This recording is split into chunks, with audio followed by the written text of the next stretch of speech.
I never thought a single phone call could rip your entire world apart, but I guess I was naive like that. It was a Tuesday morning in March, one of those cold, grey Chicago mornings where the sky looks like dirty dishwater and the wind cuts through your coat like it's paper. I was sitting in my office on the 14th floor of the Riverside Tower, staring at spreadsheets that blurred together after the third cup of coffee, when my phone buzzed. Marcus. My husband. I smiled before I even answered, because back then, I still smiled when I saw his name. Hey, babe, I said, wedging the phone between my shoulder and ear while I typed. His voice came through shaky, broken. Ava.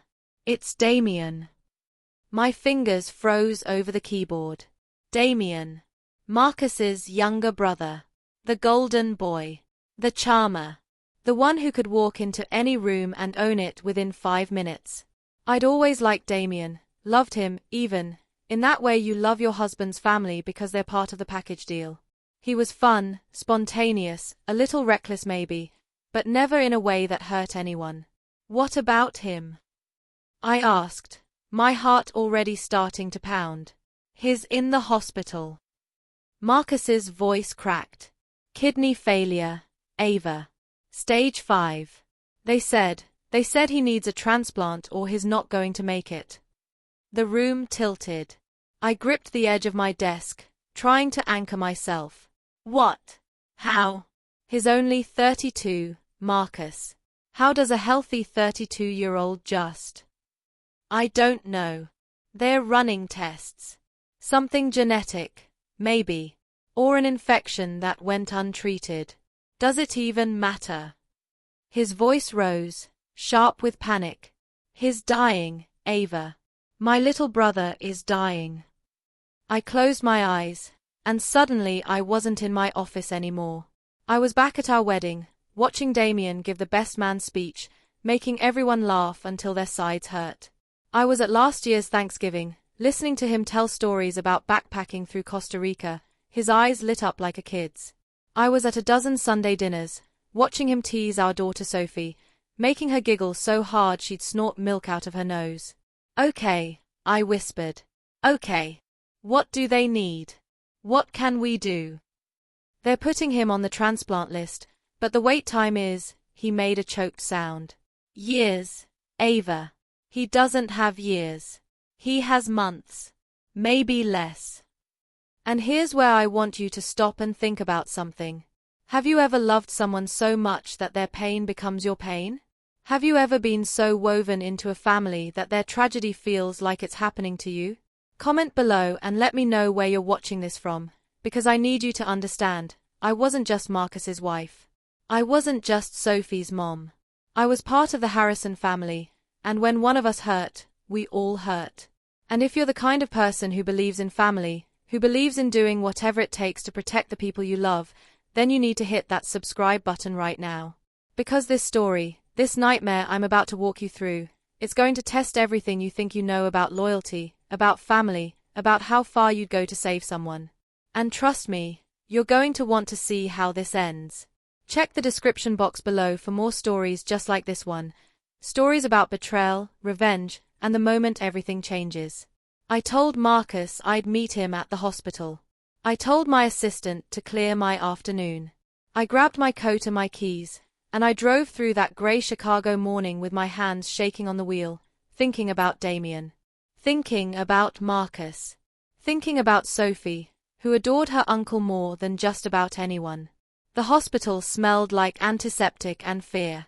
I found Marcus in the waiting room on the 5th floor, his head in his hands, his shoulders curved inward like he was trying to fold himself into nothing. When he looked up and saw me, his eyes were red and swollen, and something in my chest cracked clean in half. They are with him now, he said, his voice hollow. Running more tests. I sat beside him and took his hand. His fingers were cold, clammy. We didn't talk. What was there to say? Sometimes words are just noise, and silence is the only language grief understands. 2 hours later, a doctor came out. Dr. Chen, a small woman with kind eyes and a tired smile. She sat down across from us and folded her hands in her lap, and I knew immediately that whatever she was about to say, it wasn't good. Damien's kidneys are failing rapidly, she said, her voice gentle but firm. We've run a full panel, and unfortunately, his condition is progressing faster than we initially thought. Without a transplant, he has approximately 3 to 6 months. Marcus made a sound like he'd been punched. I squeezed his hand tighter.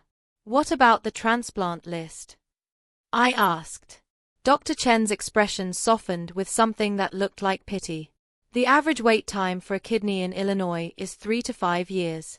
Even with his condition, he's unlikely to reach the top of the list in time. So what are you saying? Marcus's voice was barely a whisper. That we just watch him die. I'm saying, Dr. Chen said carefully, that a living donor is his best chance. Family members are often the best matches. We can test you, Mr. Harrison, and anyone else who's willing. Marcus nodded immediately. Test me. Test everyone. I'll do it. Whatever he needs. And me, I said. The words came out before I even thought about them. Test me too. Dr. Chen's eyes flicked to me, something unreadable passing across her face. But she nodded. We'll start with immediate family first. I'll have the nurse come get you for blood work. They tested Marcus first. I sat with Damien while Marcus was gone, holding his hand, trying not to stare at the machines hooked up to him, the tubes running into his arms, the way his skin looked too pale, too waxy, like he was already halfway gone. He tried to smile at me, that same easy Damien smile, but it didn't reach his eyes. Hey, Ava, he said, his voice raspy. Didn't mean to ruin your Tuesday. I laughed, but it came out broken. You've always had terrible timing. He squeezed my hand weakly. Take care of Marcus for me, okay? He's going to lose it if... Don't, I said, cutting him off. Don't talk like that. You're going to be fine. We're going to figure this out. But even as I said it, I wasn't sure I believed it. Marcus came back an hour later, his face ashen. Dr. Chen was with him, and I knew before she even opened her mouth. I'm not a match, Marcus said, and his voice broke on the last word.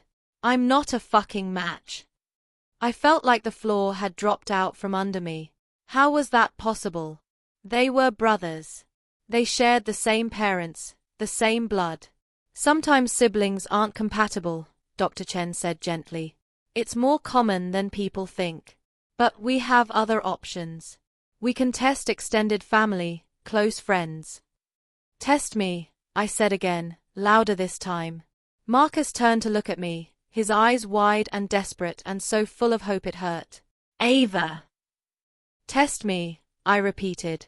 I'm serious. If I'm a match, I want to do it. And here's the thing nobody tells you about making life or death decisions. They happen fast. They happen in hospital waiting rooms that smell like bleach and desperation. They happen when you're running on adrenaline and love and the sheer, stupid belief that you can fix things if you just try hard enough. They took my blood. They ran the tests. And 3 days later, Dr. Chen called me with results that would change everything. Mrs. Harrison, she said, her voice careful, measured. You're a match. A very good match, actually. If you're still willing to proceed, we can schedule the surgery within the month. I should have felt relief. I should have felt joy. Instead, I felt something cold and sharp settle in my stomach, something I couldn't name. But I pushed it down, buried it deep, because Marcus was standing right there, and when I told him the news, he grabbed me and held me so tight I couldn't breathe, and he whispered, "Thank you. Thank you. You're saving his life, Ava. You're saving my brother." And I thought, this is what love looks like. This is what family does. I didn't know yet that I was wrong about everything. The next 2 weeks were a blur of doctor's appointments, consent forms, and medical jargon I barely understood. They explained the surgery to me in detail, how they'd make an incision on my left side, how they'd remove my kidney laparoscopically if possible, how the recovery would take 6 to 8 weeks. They told me about the risks: bleeding, infection, blood clots, damage to surrounding organs. They told me that living with one kidney was perfectly manageable for most people, that I'd likely never notice a difference. But what they didn't tell me, what nobody told me, was how heavy obligation could feel when it wrapped itself around your throat like a noose. I was sitting at the kitchen table one night, signing another stack of consent forms, when Sophie wandered in. She was 12 then, all long legs and wild dark curls that she'd inherited from Marcus, with my green eyes and stubborn chin. She was at that age where she was too old to be a little girl but too young to be a teenager, caught in that strange in-between space where the world was starting to show her its sharper edges. "Mom," she said, sliding into the chair across from me. "Are you scared?" I looked up from the forms, surprised. Marcus had insisted we tell Sophie what was happening, that Uncle Damien was sick, that I was going to help him get better. But we'd kept it vague, gentle, the way you do when you're trying to protect your kid from the full weight of adult fears. "A little," I admitted. "But it's going to be okay." She picked at the edge of the table, not meeting my eyes. "What if something goes wrong?" "Nothing's going to go wrong, baby." "But what if it does?" Her voice rose, sharp with panic. "What if you get hurt? What if you—" She didn't finish the sentence, but I heard it anyway. "What if you die?" I reached across the table and took her hand. "Listen to me, Sophie. I'm going to be fine. The doctors know what they're doing. And Uncle Damien needs this. You understand that, right? His family." "I know," she whispered. I don't want to lose you." My chest tightened. "You're not going to lose me. I promise." But even as I said it, I felt that cold, sharp thing in my stomach twist a little tighter. Marcus was different during those 2 weeks. Manic, almost. He hovered over me constantly, asking if I needed anything, if I was comfortable, if I was having second thoughts. At first, I thought it was sweet, attentive, caring, the way a husband should be when his wife is about to undergo major surgery. But then I started noticing the edge in his voice when I hesitated. The tightness in his jaw when I asked questions about the recovery process. The way he'd say things like, "You're still okay with this, right? You're not backing out." Like it was a business deal I might renege on. Like I'd signed a contract in blood. One night, about a week before the surgery, we were lying in bed, the room dark except for the glow of the streetlight outside. I couldn't sleep.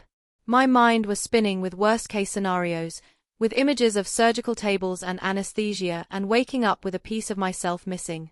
"Marcus," I said quietly. What if I wasn't a match? What would we have done?" He was silent for a long moment. Then he said, "I don't know. But you are a match, so it doesn't matter." "But what if I wasn't?" I pressed. "What if nobody was? Would we just—" "Ava." His voice was sharp, cutting. "Why are you doing this?" "Doing what?" "Playing what if. Second-guessing. You said you'd do this. You promised." I turned to look at him, but his face was hidden in shadow. "I'm not second-guessing. I'm scared, Marcus. I'm allowed to be scared." "I know," he said, softer now. "I know you are. But you're doing an amazing thing. You're saving Damien's life. You're a hero, Ava. My hero." And there it was again, that pressure, that weight, disguised as praise. Like he was building me up so high that I couldn't possibly climb back down. I went to visit Damien at the hospital the next day. He was looking worse, thinner, paler, his eyes sunken. But he still smiled when he saw me, still joked about the terrible hospital food and the nurse who kept waking him up at ungodly hours to check his vitals. "You don't have to do this, you know," he said suddenly, his voice serious. "If you're having doubts." "I'm not," I said quickly. Too quickly.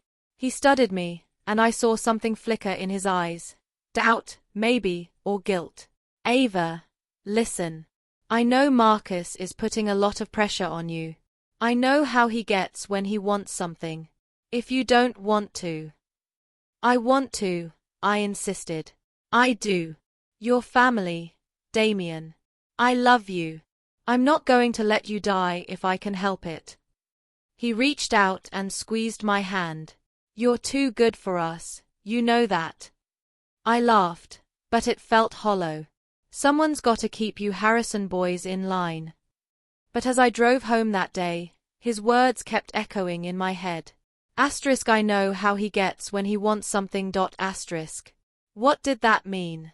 I tried to brush it off, but it nagged at me, a splinter I couldn't quite dig out. The day before the surgery, Marcus's parents flew in from Florida. David and Linda Harrison, retired snowbirds with permanent tans and loud voices. Linda hugged me so tight I thought my ribs might crack, tears streaming down her face.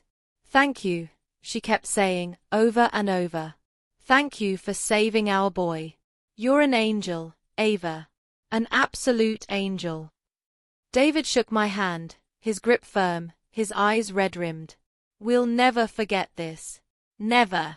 You're part of this family forever. I smiled and nodded and said all the right things, but inside, I felt like I was drowning. That night, I couldn't sleep. I lay in bed, staring at the ceiling, my mind racing. At around 2 a.m., I got up and went downstairs to the kitchen, thinking maybe some chamomile tea would calm my nerves. I found Sophie sitting at the kitchen table in her pajamas, her phone in her hand, her face illuminated by the blue glow of the screen. Sophie, what are you doing up? She looked up, startled, and quickly locked her phone. I couldn't sleep. I sat down beside her. Me neither. We sat in silence for a moment, the hum of the refrigerator the only sound. Mom. Sophie said quietly, can I ask you something? Of course, baby. Why are you doing this? Really? I frowned. What do you mean? I mean, she hesitated, choosing her words carefully. You're scared. I can tell. And you keep saying it's because Uncle Damien is family, but, she bit her lip. It just feels like there's more to it. I reached out and brushed a curl away from her face. Sophie, sometimes we do things that scare us because they're the right thing to do. Because the people we love need us. But what if, she stopped, shook her head. Never mind. What if what? Nothing. It's stupid. I cupped her face in my hands, forcing her to look at me. Sophie, talk to me. She took a deep breath, her eyes shining with unshed tears. What if you're doing this because you feel like you have to, not because you want to? The question hit me like a punch to the gut. Because she was right. She was 12 years old, and she'd seen straight through me. But I couldn't tell her that. I couldn't put that burden on her. So instead, I pulled her into a hug and whispered, I want to do this, Sophie. I promise. And I felt her relax against me, felt the tension leave her shoulders, and I hated myself for lying to my own daughter.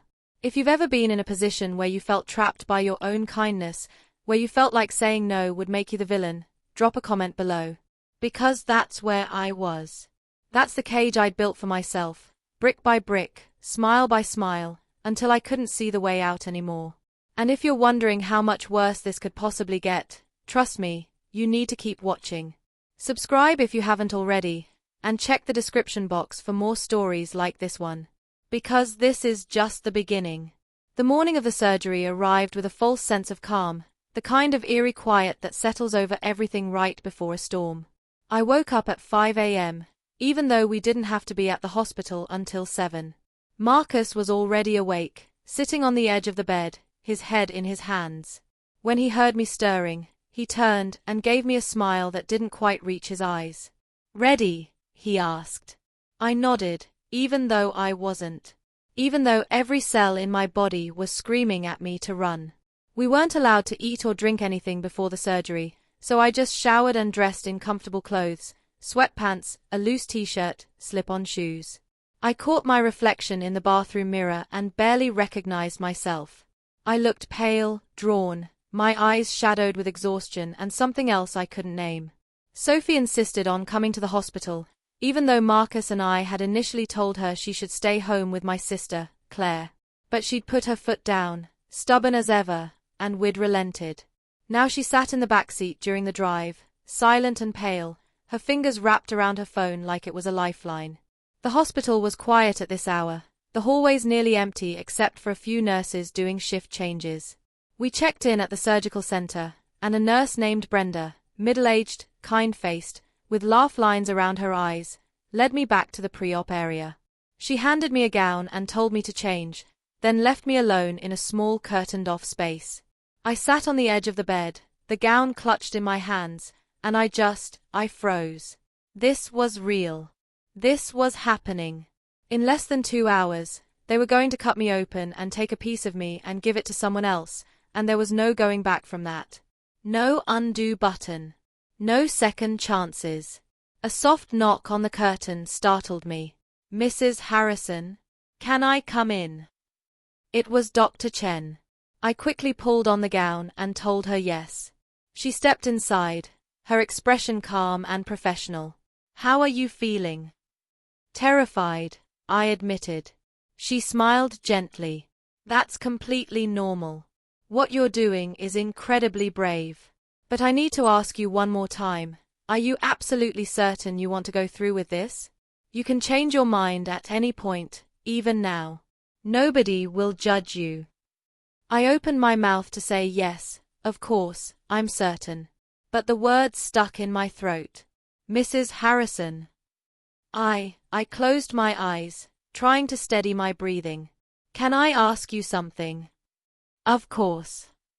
If I didn't do this, if I backed out, would Damien die? Dr. Chen hesitated, and I saw the answer in her eyes before she spoke. "Without a transplant, yes. Eventually." "How long?" "It's hard to say. A few months, maybe longer if we can manage his symptoms aggressively. But his quality of life would deteriorate rapidly." I nodded slowly, feeling that noose tighten around my throat again. "But," Dr. Chen added, her voice firm, "that doesn't mean you're obligated to do this. Donating an organ is a deeply personal decision. It's major surgery with real risks. You have to do it because you want to, not because you feel pressured." "I want to," I said automatically. She studied me for a long moment, and I had the uncomfortable feeling that she could see right through me, the same way Sophie had. But she nodded and said, "All right. I'll see you in the OR." They let Marcus and Sophie come back to see me before they wheeled me in. Marcus kissed my forehead, my cheeks, my hands, telling me how much he loved me, how grateful he was, how everything was going to be okay. Sophie just hugged me, her face buried in my shoulder, and I felt her tears soak through the thin fabric of the gown. "I love you, baby," I whispered into her hair. "I love you too, Mom," she said, her voice muffled. "Please be careful." "I will." And then they were ushering Marcus and Sophie out, and Brenda was checking my and another nurse was asking me to confirm my name and date of birth, and everything started moving too fast. They wheeled me through a maze of hallways, fluorescent lights flashing overhead like a strobe. We passed other patients, other families, other people caught in their own private nightmares. And then we were in the OR, cold, sterile, filled with gleaming metal and people in masks, and Dr. Chen was there, smiling down at me. "You're doing great, Ava," she said. "We're going to take good care of you." The anesthesiologist appeared at my side, a man with a calm voice and steady hands. "I'm going to give you something to help you relax now, okay? You'll start to feel sleepy." I nodded, and I felt the cool rush of medication through my and the world started to blur at the edges, soft and distant. And that's when I heard the commotion. Shouting. Running footsteps. The OR doors bursting open. "Wait!" A voice, high and desperate. "Wait, please, you have to stop." I tried to lift my head, tried to focus, but everything was swimming. I saw shapes moving, heard Dr. Chen saying something sharp, heard more footsteps, and then, "Mom! Mom, you can't do this." "Sophie." My daughter's voice, cutting through the fog like a knife. I tried to speak, tried to ask what was happening, but my tongue was thick and useless. I felt hands on my shoulders, holding me down gently. Someone was saying, "Miss, you can't be in here, you need to leave." No. Sophie's voice again, closer now, frantic. She doesn't know the truth. Nobody told her the truth. Everything stopped. The room went silent, frozen, like someone had pressed pause on reality. What truth? Dr. Chen's voice, sharp now, cutting. And then Sophie said the words that would shatter everything I thought I knew. The truth about why he needs her kidney. I tried to sit up, tried to fight through the anesthesia pulling me under, but I couldn't move. I heard Dr. Chen say, "Hold the anesthesia. Don't put her under yet." The fog started to recede, just slightly, and I managed to turn my head. Sophie was there, being held back by two nurses, her face streaked with tears, her eyes wild. "Sophie," I slurred. What are you?" "Mom, listen to me." She was sobbing now, her words tumbling over each other. I heard them talking. Last night. I heard Dad and Uncle Damien talking, and she choked on a sob. "It's not genetic, Mom. His kidneys didn't just fail. He did it to himself." The world tilted. "What?" My voice was barely a whisper. "He was using drugs, Mom. 4 years. Heavy drugs. Dad knew. He knew the whole time. That's why Uncle Damien's kidneys failed. That's why he needs a transplant. Because he destroyed them himself." Silence. Dead, suffocating silence. And then Marcus was there, suddenly, pushing past the nurses, his face red with fury. "Sophie, what the hell are you doing? You can't just." "Tell her." Sophie screamed at him. "Tell her the truth. Tell her you've been lying to her this whole time." Marcus's eyes met mine, and I saw it, the guilt, the shame, the desperation. And I knew. God help me. I knew Sophie was telling the truth. "Ava," Marcus started, his voice breaking. "Get out." Dr. Chen's voice was cold as ice. She pointed at Marcus, then at Sophie. "Both of you. Out of my OR.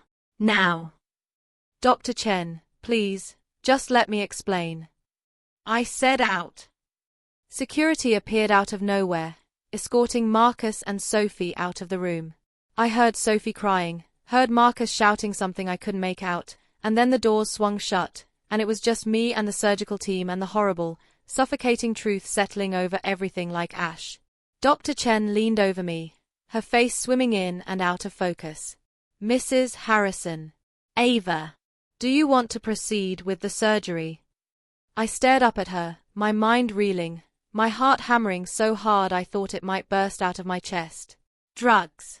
Damien had been using drugs. 4 years. And Marcus knew. Marcus had known the whole time, and he'd lied to me. He'd manipulated me. He'd let me believe that Damien's kidney failure was some tragic accident, some cruel twist of fate, when the truth was. The truth was that Damien had done this to himself. And Marcus had looked me in the eye and asked me to sacrifice my body, my health, my kidney, to fix a problem that Damien had created. "Mrs. Harrison." Dr. Chen's voice was gentle but insistent. "I need an answer. Do you want to proceed?" And I realized, in that moment, that I had a choice. For the first time in weeks, maybe for the first time in years, I had a real choice. I could say yes. I could go through with it. I could let them cut me open and take my kidney and give it to Damien, and I could go home and pretend that everything was fine, that I hadn't just been lied to and manipulated by the man I'd vowed to spend my life with. Or I could say no. I opened my mouth, and the word came out, small and shaky but impossibly loud in the silence of that OR. No. They wheeled me out of the OR and into a recovery room, even though there was nothing to recover from. I sat on the edge of the bed, still in that thin hospital gown, my hands shaking so badly I had to clench them into fists to make them stop. A nurse, not Brenda, someone new, brought me water and told me to take my time, that I could stay as long as I needed. Her voice was kind, but I saw the way she looked at me, the mixture of pity and curiosity in her eyes. She'd heard what happened. They all had. I wanted to disappear. I wanted to sink into the floor and never come back up. But instead, I sat there, numb and hollow, and I waited for the world to come crashing down around me. It didn't take long. Marcus burst into the room maybe 10 minutes later, his face a storm of emotions: anger, desperation, panic. Dr. Chen tried to stop him, but he pushed past her like she was made of paper. "Ava," he said, his voice ragged. "Ava, please, just listen to me.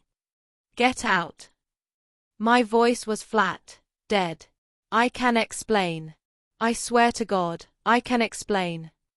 I said, "Get out." "Ava, please." He dropped to his knees in front of me, grabbing my hands. I yanked them away like his touch burned. "It's not what you think. Sophie doesn't understand. She heard part of a conversation and she misunderstood." "Did she?" I looked at him, really looked at him, and I didn't recognize the man in front of me. "Did she misunderstand, Marcus?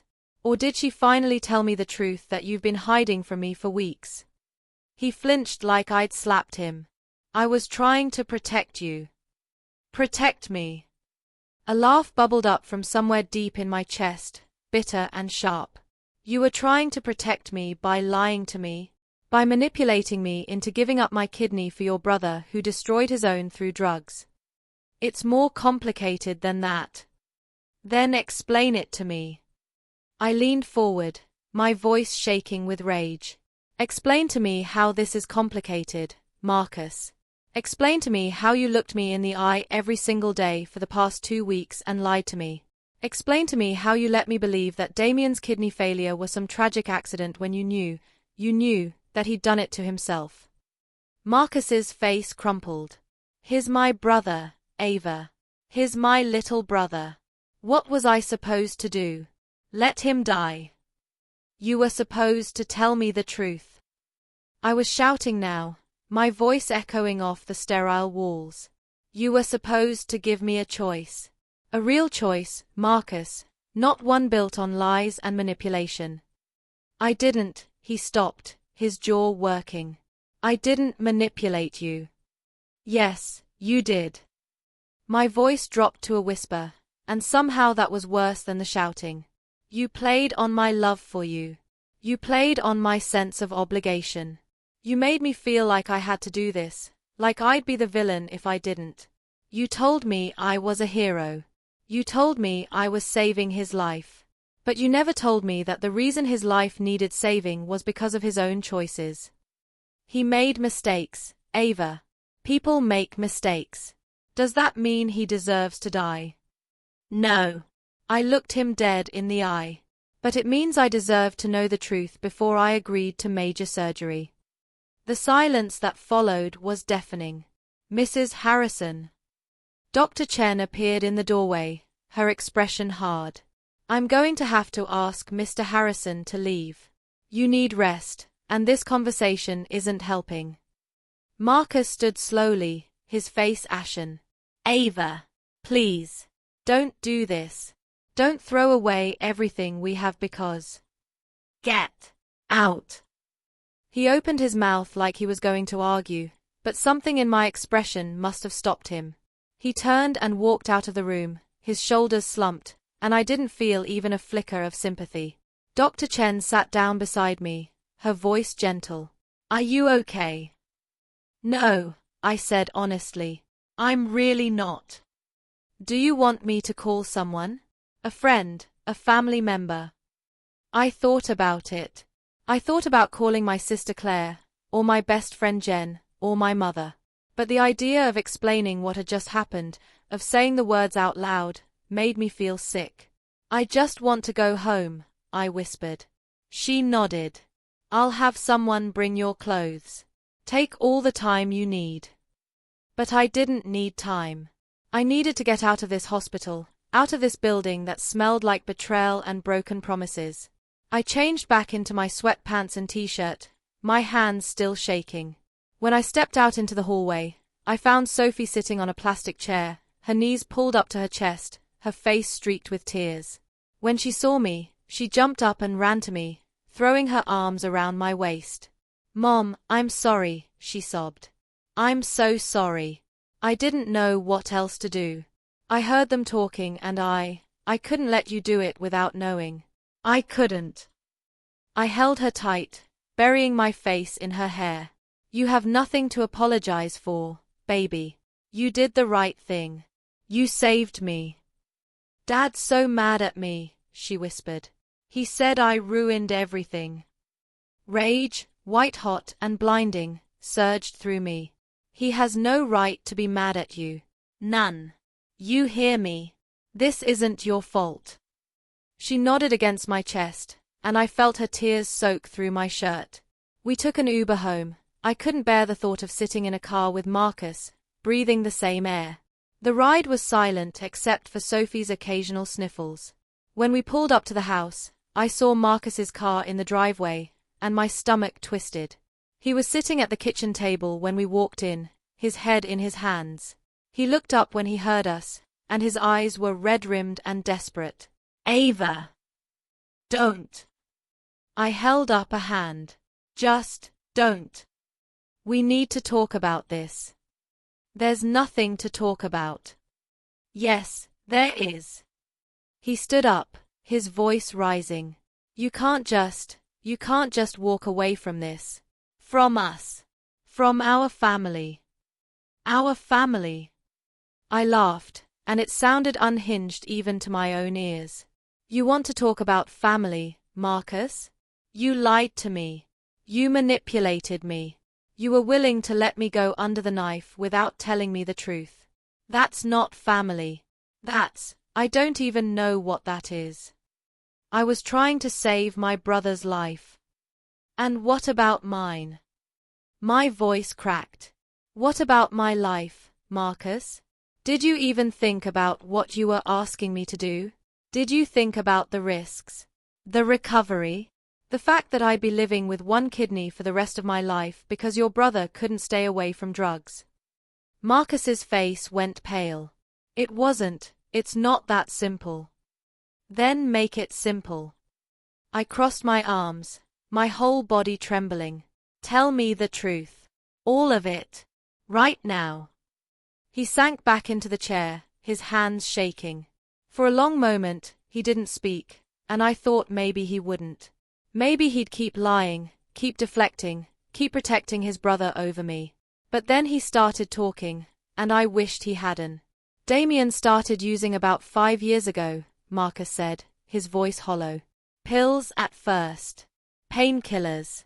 He got injured at work, you remember, that construction accident, and they prescribed him OxyContin. He got hooked. And when the prescriptions ran out, he found other ways to get them." I remembered Damien limping around that summer, remembered him complaining about the pain, remembered thinking how awful it must be. I'd brought him meals, helped him with errands. I'd felt sorry for him. "It escalated," Marcus continued. "Pills weren't enough anymore. He moved on to heroin. I found out about 1.5 years ago. He called me one night, high out of his mind, saying he needed help. I went to get him from some drug house on the south side. He was barely conscious, Ava. I thought he was going to die right there." My stomach turned. "And you didn't tell me." "I wanted to," he said desperately. "God, I wanted to. But Damien begged me not to. He was ashamed. He didn't want anyone to know. And I thought I could help him. I got him into rehab. Paid for it myself. He was clean for almost 6 months. But he relapsed." Marcus nodded, his eyes filling with tears. 3 months ago. I didn't know at first. He hid it well.